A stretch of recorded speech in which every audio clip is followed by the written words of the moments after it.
Kinematics is the study of motion of the body without taking into consideration it cause हैन।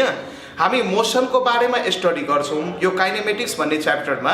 यो kinematics भन्ने पार्टमा हामी बडीको मोसनको बारेमा स्टडी गर्छौँ हैन। बडीको मोसन्सको बारेमा सबै कुरो स्टडी गर्छौँ, त्यसको स्पिड, त्यसको फाइनल भेलोसिटी, त्यसको कति एसिलरेसनले त्यो गइरहेछ, कति टाइम लाग्छ त्यसलाई स्टप हुन जब हामी ब्रेक एप्लाई गर्छौँ, सबै कुरो गर्छौँ। तर यो मोसन के को कारणले भइरहेछ त्यसको बारेमा पढ्दैनौँ। मोसन के को कारणले हुन्छ रुपेश? मोसन के को कारणले हुन्छ? हो, मोसन्स हुन्छ फोर्सको कारणले। तर हामी फोर्सको बारेमा क्याल्कुलेसन यसमा गर्दैनौँ। फोर्सको बारेमा क्याल्कुलेसन गर्छौँ हामी न्युटन्स ल अफ मोसनमा है। न्युटन्स ल अफ मोसन यसपछिको नेक्स्ट च्याप्टर हो, त्यसमा हामी फोर्सको क्याल्कुलेसन गर्छौँ। यो पुल्लीहरू झुन्डाएको हुन्छ नि, पुल्लीमा कति टेन्सन्स एप्लाई हुन्छ, त्यो सबै खालको क्वेसन्स हामी गर्छौँ है। अब हामी नेक्स्ट क्वेसन हेर्छौँ आजको। यो काइनेमेटिक्समा धेरै फर्मुला चाहिँदैन है, थोरै फर्मुला छ। फर्मुला तिमीलाई थाहा होला, क्लास 9-10 मा पढ्यो होला। v equal to u plus at, s equal to ut plus half at square, v square equal to u square plus 2s। यो तीनटा त मेन फर्मुला भयो। र एउटा formula distance covered in nh second भनेको अथवा डिस्टेन्स कभर्ड इन t सेकेन्डको formula के हो? u plus half a 2t minus 1 है। यो चारवटा फर्मुला याद गर। चारवटा फर्मुलाले काइनेमेटिक्सको सबै क्वेसन सल्भ हुन्छ। म सल्भ गरेर देखाउँछु। चारवटा फर्मुला, त्यो भन्दा बढी केही चाहिँदैन। र आफ्नो कमन सेन्स युज गर्नु पर्यो, कन्सेप्ट युज गर्नु पर्यो, सबै नुमेरिकल गर्न सकिन्छ। अब हामी नेक्स्ट क्वेसन्स लिन्छौँ। जति प्र्याक्टिस गर्छौँ त्यति कन्सेप्ट बढ्दै जान्छ। सो प्र्याक्टिस धेरै गर्नु पर्यो, क्वेसन्सहरू डिफ्रेन्ट टाइपको क्वेसन्स प्र्याक्टिस गर्नु पर्यो। अब नेक्स्ट क्वेसन्स आजको क्वेसन्स नम्बर 3। क्वेसन नम्बर 3 ले भन्दैछ a motorcycle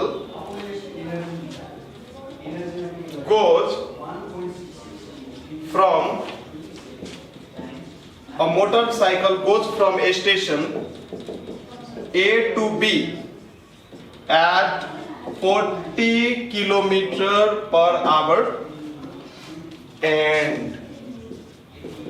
and then returns from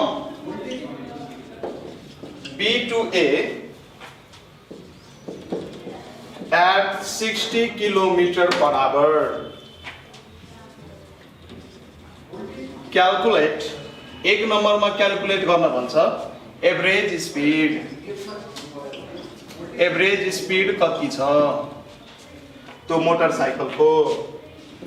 र सेकेन्ड नम्बरमा क्याल्कुलेट गर्न भन्छ average velocity.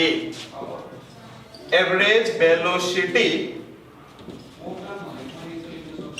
During the round trip.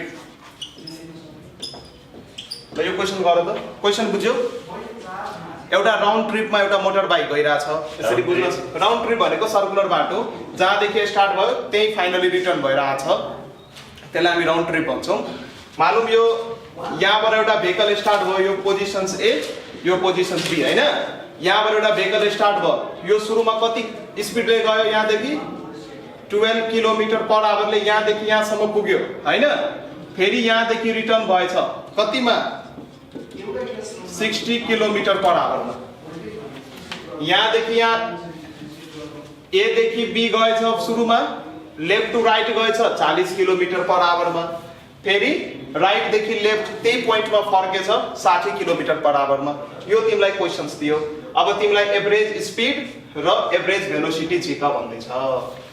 अब हेर, यो डिस्टेन्स मैले यहाँदेखि यहाँ डिस्टेन्स मैले माने x मिटर माने 40 km/h ले मिटर। यो क्याल्कुलेसन गर त 40 × 1000/3600। यो कति आउँछ? कति? 11.11।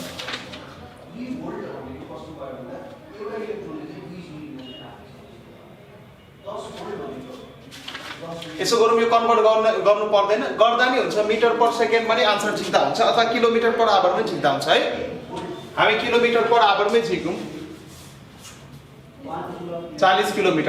अब यहाँ हेर त, अब हामीलाई एभरेज स्पिड झिक्नु छ। यहाँ हेर, एभरेज स्पिडको फर्मुला के हो? Total distance upon total time हो कि हैन? हेर, total distance upon total time हो कि हैन? हो। अब हेर, डिस्टेंस त x नै छ। यो पार्टमा हेर, जब भेहिकल ए देखि बी जान्छ, जब भेहिकल ए देखि बी जान्छ, मानौ यसलाई टाइम लाग्यो t1 र जब भेहिकल बी देखि ए रिटर्न हुन्छ, यसलाई टाइम लाग्यो t2।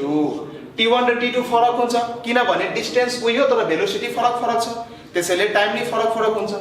अब total distance upon total time, total distance हामी स्पीड झिक्दै छौं है, स्पीडमा हामी डिस्टेंस लिन्छौं, एभरेज भेलोसिटीमा हामी डिस्प्लेसमेन्ट लिन्छौं। अब टोटल डिस्टेंस कति भयो? x + x 2x, किनकि एकचोटी लेफ्ट देखि राइट जाँदा x डिस्टेंस कभर गर्यो, फेरि राइट देखि लेफ्ट आउँदा x डिस्टेंस कभर गर्यो, त टोटल डिस्टेंस कति कभर गर्यो? x + x 2x कभर गरेन टोटल डिस्टेंस। र टोटल टाइम कति लाग्यो? t1 + t2 है। अब x + x के भयो? 2x, यो भयो t1 + t2। अब t1 र t2 भ्यालु हामीलाई थाहा छैन। अब t1 माथि 2x, t1 को ठाउँमा के लेख्न सकिन्छ?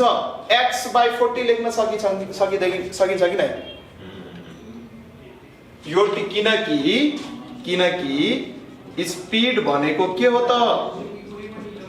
डिस्टेंस अपन टाइम हो हैन? हामीलाई टाइम चाहियो, therefore time is equal to distance upon speed. र यो दुईटा पोइन्टको डिस्टेंस कति छ? x। देयरफोर t1 को सट्टा लेख्न सक्छौं हामी, t1 is the time interval जब भेहिकल मोटरसाइकल लेफ्ट देखि राइट गइराछ, सो t1 को ठाउँमा हामी लेख्न सक्छौं x/40। बुझ्यौ? र t2 को ठाउँमा यतापट्टिको टाइम हो जब राइट देखि लेफ्ट गइराछ, त t2 को ठाउँमा हामी लेख्न सक्छौं के? x/60 हैन? अब यसलाई सल्भ गर त। 24 किलोमिटर कति आयो? 24 हैन, तिमीले बिगार्यौ, फेरि गर।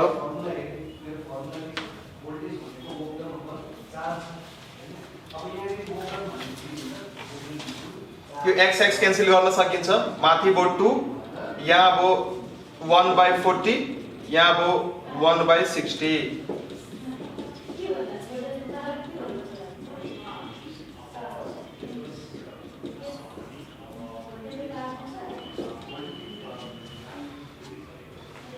यो क्याल्कुलेसन गरौँ। यो 60 उता 40 उता तल 1200 लेख्न मिल्दैन कता? यो 40 र 60 को एलसीएम कति हुन्छ? एलसीएम of 40 and 60, 2 into 4, 5 का 20, 20 दुना 40, 120 हुन्छ हैन? 4 तिया 12, यहाँ 3 भयो, 120 भयो, अनि डिवाइड बाइ 120 भयो एलसीएम। फेरि यहाँ कति भयो?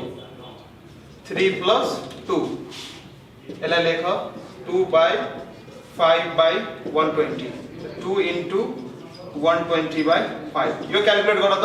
2 into 120/5 आउँछ 48 किलोमिटर पर आवर। हेर त आउँछ कि आउँदैन? फ्याक्ट चाहिँ कहाँबाट आएछ? यहाँ हेर, यो मैले x कमन लिएर क्यान्सल गर्दिए हैन? त 1/40 + 1/60, 40 र 60 को एलसीएम गर कति आउँछ? यो सबैलाई मल्टिप्लाई गर त। 2 दुना 4, 5 का 20, 20 दुना 40, 40 दिया 120 हैन? 120 यसको एलसीएम आयो, मैले सिम्प्लिफाई गरे, अनि माथि 3 2 5/120, यसलाई पल्टाउँदा 48 किलोमिटर। त्यो एलसीएम 4 into एलसीएम लेको हो कि यो 48 किलोमिटर पर आवर। बुझ्यौ? यसको मतलब यो मोटर भेहिकल को एभरेज स्पीड कति रहेछ? 48 किलोमिटर पर आवर है। अब सोधिरहेछ तिम्रो calculate average velocity during the round trip. Average velocity के क्याल्कुलेट गर्नुपर्छ? सिधै 0। किन? डिस्प्लेसमेन्ट 0। यो बडी को इनिशियल पोजिसन थियो हो हैन? हेर, भेहिकल यहाँबाट गयो बी पोजिसनमा आयो, फेरि बी बाट रिटर्न भएर ए भन्ने पोजिसनमै आइदियो। बडी को इनिशियल र फाइनल पोजिसन एउटै पोइन्टमा कोइन्साइड भयो हैन? डिस्प्लेसमेन्ट कति हुन्छ यस्तो केसमा? 0। तिमी एउटा सर्कलमा 1 राउन्ड लगायो, डिस्प्लेसमेन्ट कति? 0, तर त्यो डिस्टेन्स कभर कति? 2πr equal to the circumference of the circular path है।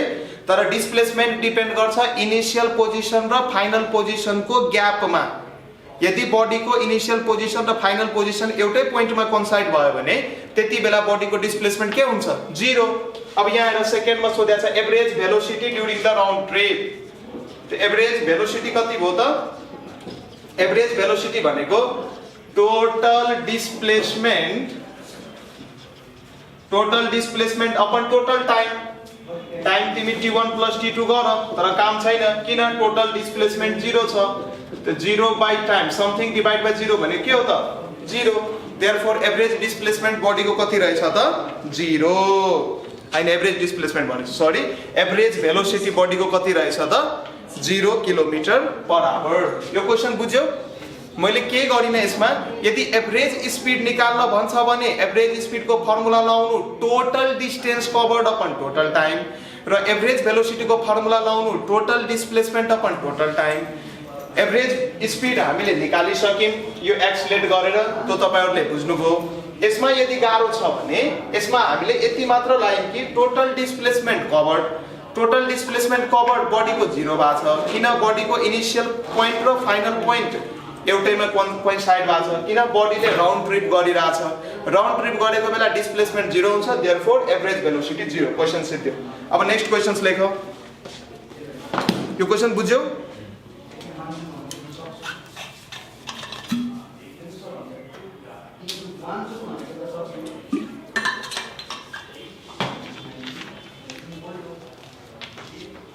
अब नेक्स्ट क्वेशंस लेख। Questions number 4।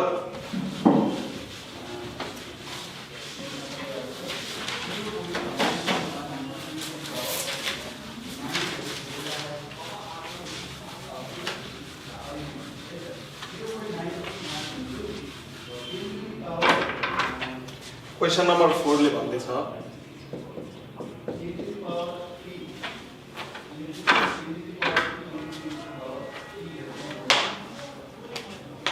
Question number 4 lekha. An object is dropped. An object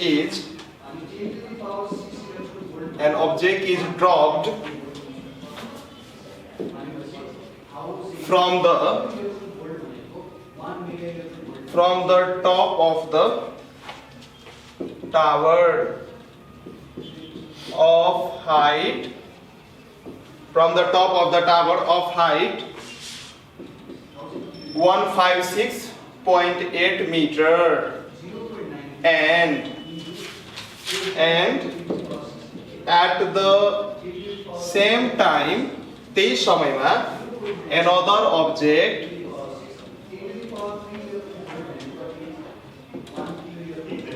object is thrown। त्यही समयमा अर्को वस्तुलाई तलदेखि माथि फ्याल्यो, vertically upward is thrown, vertically upward with the velocity of 78.4 meter per second from the foot of the tower।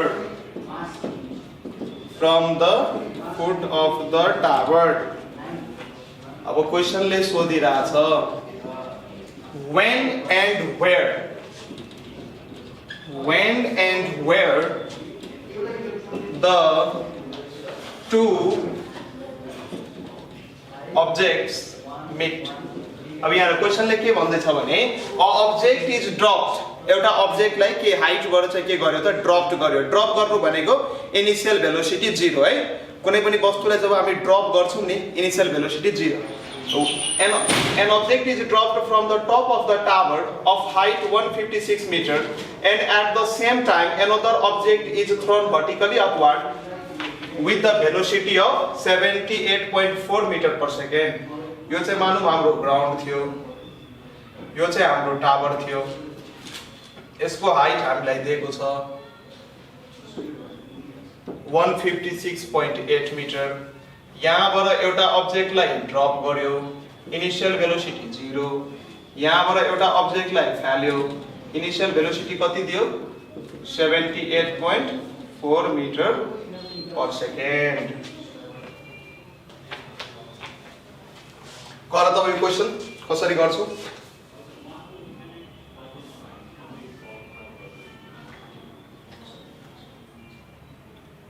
यति हो गर्नुपर्ने। अब यसलाई कसरी गरिन्छ हेर, मानौं t समय पछाडि दुईटै बडी मिट भयो, when and where the object meet भनिरहेछ कि छैन? त मैले माने let after t second they meets। मानौं t समय पछाडि उनीहरू के भयो त मिट भयो, र t सेकेन्ड पछि मैले के गरे त माथिबाट एउटा अब्जेक्टलाई ड्रप गरे र तलबाट एउटा अब्जेक्टलाई माथितिर फाले, तलबाट एउटा अब्जेक्टलाई यो ग्राउन्ड हो हाम्रो, तलबाट एउटा अब्जेक्टलाई भर्टिकली अपवार्ड 78.4 मिटर पर सेकेन्डले फाले है रुपेश। मैले माने t सेकेन्ड पछि मानौं यो दुईटै मिट भयो हैन, त्यो t सेकेन्ड पछि यो माथिको अब्जेक्ट नि केही न केही पोर्सन तल झर्या होला र त्यही t सेकेन्डमा यो तलको अब्जेक्ट नि तलबाट केही न केही डिस्टेन्स माथि सर्या होला, हो कि हैन? अब हेर, मानौं t सेकेन्डमा यो वस्तु झरेर यहाँ आइपुग्यो, x डिस्टेन्स कभर गर्यो यो t सेकेन्डमा हैन। अब यसले कति माथि जान्छ त? यो कति माथि जान्छ t सेकेन्डमा? यति जान्छ कि जाँदैन? मिट हुनको लागि यो ठाउँमा दुईटै मिट हुनको लागि यो यदि x मुनि आछ भने यो कति माथि जानु पर्यो?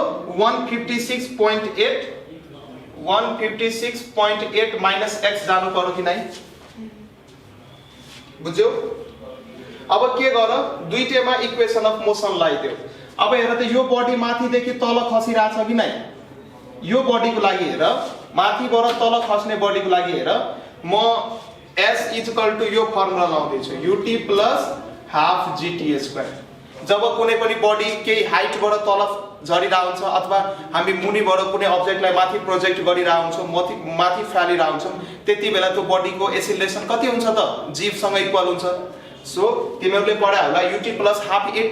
यो at² कुन बेलामा लाग्छ? जब कुनै पनि वस्तु कुनै पनि अब्जेक्ट रोडमा हिँडिरहेछ अथवा स्ट्रेट रोडमा हिँडिरहेछ हैन, त्यही अब्जेक्टलाई अब स्ट्रेट रोडमा हिँड्दाखेरि त त्यो जे अब आफ्नो छुट्टा छुट्टै एसिलेसनले हिँड्न सक्छ।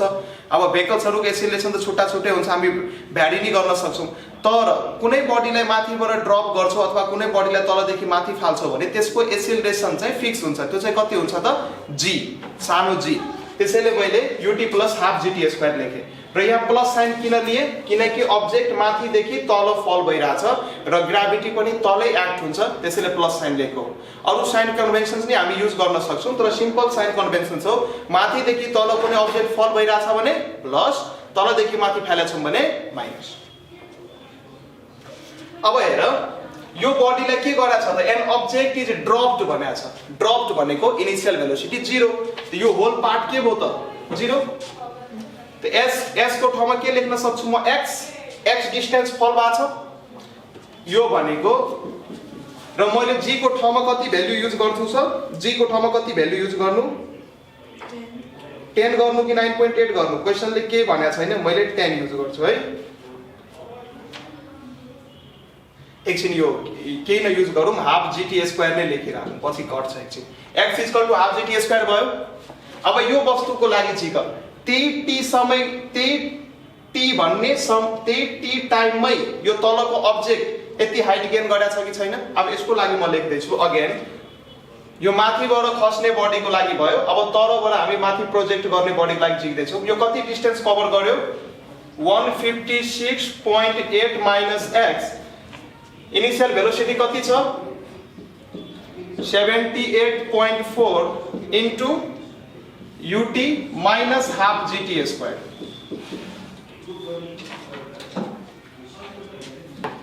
बुझ्यौ?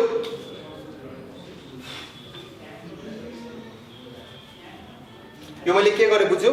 यहाँ माइनस किन लिए? किनकि यो बडी तलदेखि माथि गइराछ, त्यसैले g लाई हामी नेगेटिभ लिनुपर्ने हुन्छ। अब यहाँ हेर, अब हाम्रो के हो भने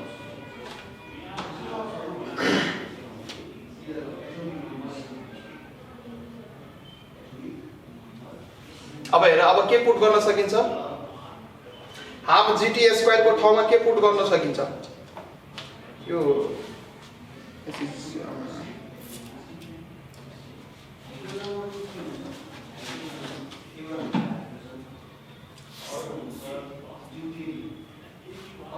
यति बुझ्यो अब क्याल्कुलेट गर पुट गरेर सिद्धो क्वेशन्स केही छैन अब के गर्न सकिन्छ यहाँ हेर हाफ जीटी स्क्वायर को हाफ जीटी स्क्वायर को ठाउँमा के राख्न सकिन्छ x यहाँ हेर न यसको ठाउँमा x राख्न सकिन्छ आयो answer 156.8 minus x is equal to 78.4 into t equals to x अब यहाँबाट तिमी के गर यो x क्यान्सल भयो टाइम सिक त यो x क्यान्सल टाइम कति आयो 0.01 सेकेन्ड टाइम 2 सेकेन्ड आयो हैन यसको मतलब 2 सेकेन्डमा यो दुईटै अब्जेक्ट एक अर्काले मिट गर्छ हैन अब when को आन्सर त आयो कति बेला मिट गर्छ when टाइम t = 2 सेकेन्ड तर where कहाँ मिट गर्छ जुनमा एप्लाई गर्दा नि भयो मैले माथिको एप्लाई गरे x gk कति भयो त 1/2 into 10 into यो लेख्दै छु x half GT square g को ठाउँमा मैले 10 लिए र t भनेको मैले 2 सेकेन्ड को स्क्वायर राखे यो कति आउँछ 20 मिटर आउँछ हो 20 मिटर र x हामीले कहाँबाट मेजर गरेका छौं टावरको टपबाट यो हाम्रो टावर हो भने टावरको टपबाट x मेजर गरेका छौं र त्यो x कति आयो 20 मिटर यसको मतलब के टावरको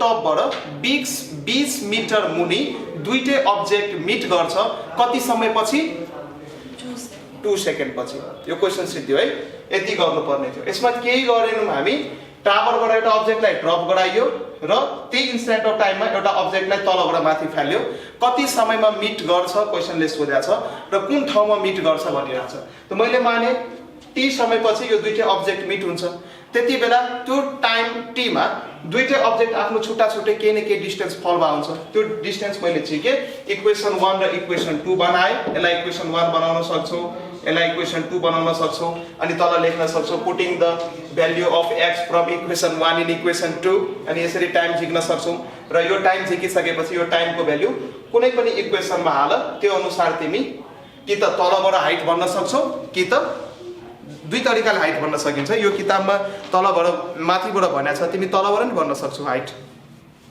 जस कहाँबाट भन्दै छु हाइट त्यो चाहिँ भन्दिनु पर्यो हामी यहाँ भन्नु पर्यो यो दुईटै बडी 20 मिटर हाइटमा मिट गर्छ कहाँबाट 20 मिटर मुनि मिट गर्छ कहाँबाट टावरको टपबाट र यदि ग्राउन्डबाट झिक्नु पर्यो भने 156.8 - 20 गरेर झिक्नु पर्यो है सिद्धियो यो क्वेशन नि सिद्धियो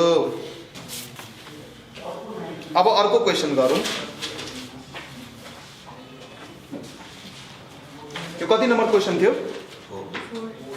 अब हामी नेक्स्ट क्वेशन गर्छौं क्वेशन नम्बर 5 तिमीहरु बुझिराछौ स्क्रिनशट ल्याऊ अथवा अनि पहिला आफैले प्र्याक्टिस गर अनि यदि भएन भने बल्ल यो भिडियो हेर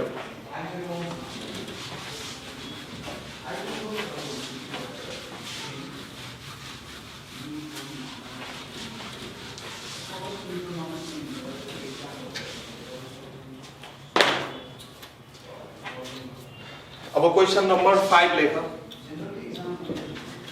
a body is moving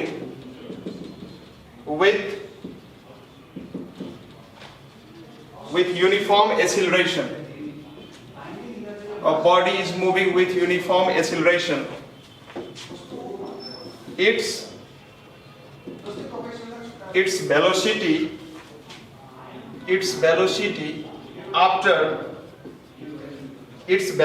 after 5 seconds is 25 centimeter per second.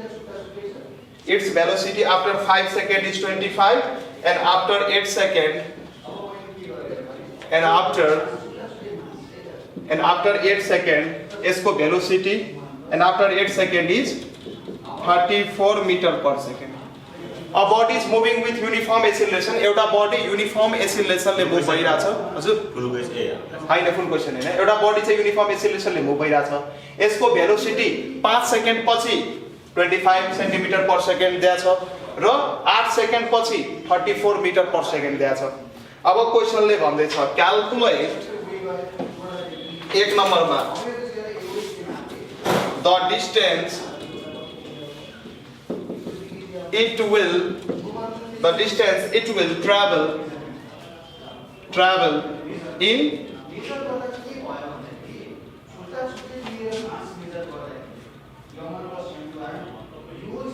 12th second 12th second है 12औं यसरी भन्छ कि 12 in 12 सेकेन्ड भनेको छैन 12औं सेकेन्डमा जब 11 सेकेन्ड बित्छ र 12 सेकेन्ड जब स्टार्ट हुन्छ नि 12 सेकेन्ड केही न केही समय इन्टरभलसम्म एक्जिस्ट गर्छ त्यो सेकेन्ड पिरियड 12औं सेकेन्डमा बडीले कति डिस्टेन्स कभर गर्यो त्यो चाहिँ के भन्दै छ र the distance it will travel in 10th second र 10th सेकेन्डमा नि कति डिस्टेन्स कभर गर्यो त्यो चाहिँ मैले अघि एउटा फर्मुला भनेको थिएँ distance covered in nth second को फर्मुला के हो distance covered in nth second को फर्मुला के हो u plus half a to n minus 1 अथवा tth distance covered in tth second को फर्मुला के हो सेम हो n को ठाउँमा t लेख मैले भेरिएबल मात्रै चेन्ज गरे 2t minus 1 यो nth सेकेन्ड tth सेकेन्ड को फर्मुला यसमा लाउनु पर्छ अब यो फर्मुला हेर्दाखेरि हेर a body is moving with uniform acceleration body uniform acceleration ले मुभ भइराछ र यहाँ u भनेको के हो त बडी को इनिशियल स्पीड अथवा इनिशियल भेलोसिटी र a भनेको के हो त एक्सेलरेसन हामीलाई केही थाहा छ यहाँ केही थाहा छैन तर हामी अब त्यो दिएको इन्फर्मेसनबाट u र a थिक्छौं अब माथिको इन्फर्मेसन के दिएको छ हेर त a body is moving with uniform acceleration its velocity after 5 seconds is 25 meter per second यसको लागि म v is equal to u plus at 25 cm per second 25 centimetre per second अब म 0.25 फाइनल भेलोसिटी कति दियो 25 दियो इनिशियल भेलोसिटी थाहा छैन एक्सेलरेसन पनि थाहा छैन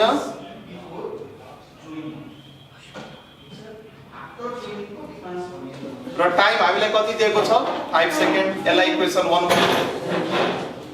र यही कुरा 8 सेकेन्ड को लागि नि युज गर 8 सेकेन्डमा भेलोसिटी कति छ 34 यो भनेको u प्लस a इन्टु 8 हो यो कुरो लेखेको बुझ्यौ यो दुईटा इक्वेसन लेखेको बुझ्यौ v equal to u plus 80 formula लाउँदै छु म टाइम जब 5 सेकेन्ड थियो बडी को भेलोसिटी कति दिया छ मिलेन मिटर पर सेकेन्ड छ अब cm छ 0.25 होला दुईटैलाई सेम युनिट राख्नु सबै सेन्टिमिटर पर सेकेन्ड ए यो चाहिँ भन्ने सेन्टिमिटर हो सेन्टिमिटर पर सेकेन्ड सबै डाटा सेन्टिमिटर पर सेकेन्डमा दिएको छ